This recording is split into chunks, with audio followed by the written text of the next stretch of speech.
بسم الله الرحمن الرحيم.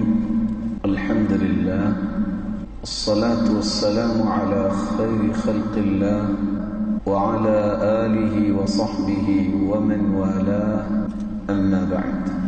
ایک انسان جب دوسرے کے لیے دعا کرتا ہے اللہ رب العزت کی طرف سے ایک نورانی فرشتہ مقرر کیا جاتا ہے جو کہتا ہے اے اللہ، اے میرے مالک، اس کی دعا کو بھی قبول فرما اور میں اس کے لیے کرتا ہوں تو وہ بھی قبول فرما۔ رسول اللہ صلی اللہ علیہ وسلم نے اس لیے خوشخبری دی، اور شاید اس خوشخبری کا وزن میں تو نہیں کر سکا، آپ بھی نہ کر سکے۔ اتنا وزن من استغفر للمؤمنین والمؤمنات كان له بكل مؤمن ومؤمنة حسنة، جو شخص مومن مردوں اور مومنہ عورتوں کی بخشش کی دعا کرتا ہے، الفاظ دیکھیے تین ہیں، اللہم اغفر للمؤمنین والمؤمنات، سیکنڈ بھی 3 سے 5 لگتے ہیں، لیکن نیکیاں کتنی ملتی ہیں؟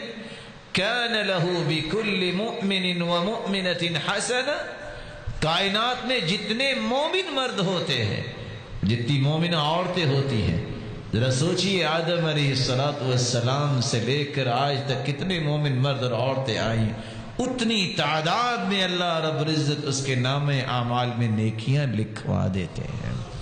میری اللہ رب العزت سے دعا ہے، اللہ رب العزت مجھے اور آپ کو آداب سکھائے، ایسے اعمال سکھائے جس سے ہم اللہ رب العزت کا تقرب حاصل کرنے والے بن جائیں، اللہ رب العزت کے محبوب بن جائیں، ہمارا بھی نام خوش نصیبوں اور سعادت مندوں میں اللہ لکھ دے۔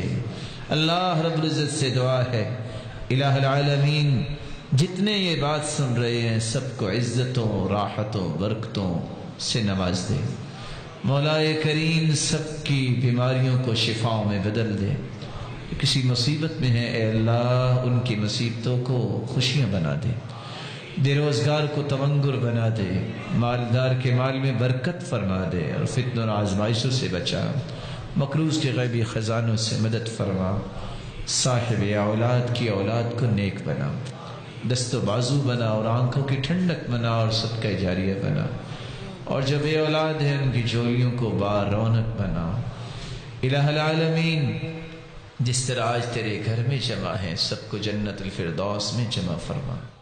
شكرا يا ربي شكرا، هديت قلبي شكرا، نورت دربي شكرا.